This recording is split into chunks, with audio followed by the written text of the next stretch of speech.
Happy Friday, Mountain Movers. I've enjoyed all of the feedback and dialogue from this week's daily motivations. So I know some of them have been hitting home, and that's the whole point.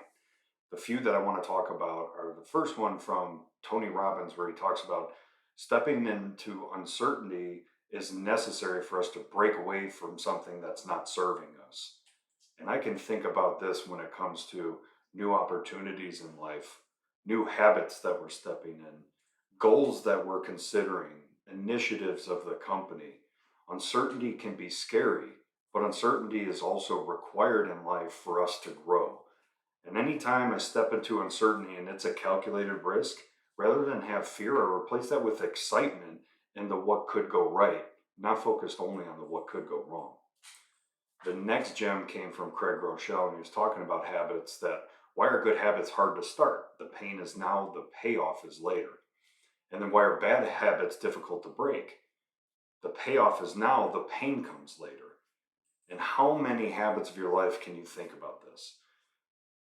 My bad snacking habit from last year, that was one of those where after dinner and I go in the pantry like a goblin and snack shavings are passing past my mouth, all that crazy stuff. The satisfaction was eating in the moment, but afterwards I felt guilt. I felt lethargic. The next day I would feel the weight of that. And when I'm working out, it would make me sluggish. But this year, with the good habit in place of only bad snacking twice a month, I'm seeing the results. I'm feeling renewed energy. And it's painful to create that new habit in the moment, but it gets easier and easier. And then the payoff is much better than the satisfaction right in the moment.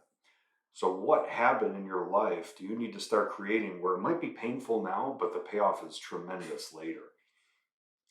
And then the last one that we hit on was when you make a mistake that has consequences, what's the root of it? Is it really isolated to one decision or compounded by the habits you've been building over time? And I hit on that when it comes to getting a speeding ticket. I was really bummed a few weeks ago when I got pulled over. I was on the frontage road getting ready to go on the highway, and the cop got behind me because I was accelerating to get on the highway. And I was literally pulled over 100 feet past the on ramp. And initially I was like, man, that's a bummer. Was he really staking me out right there? But I started thinking about it, and I speed all the time. It doesn't matter if I'm early, on time, or late, I'm always speeding. And so when I get comfortable with speeding, I don't even pay attention to speed limit signs anymore. I'm just cruising, and eventually I'm going to get caught. And that's because I've created a habit over time that eventually catches up to me. And that, if the previous comment with bad snacking, that could catch up to me 20 years from now with heart attacks, heart disease, obesity, you name it. And so, which mistake maybe did you blame right in the moment, but when you really reflect on it, you can look back and see the trail that got you to that mistake. Because most typically it's compounding over time.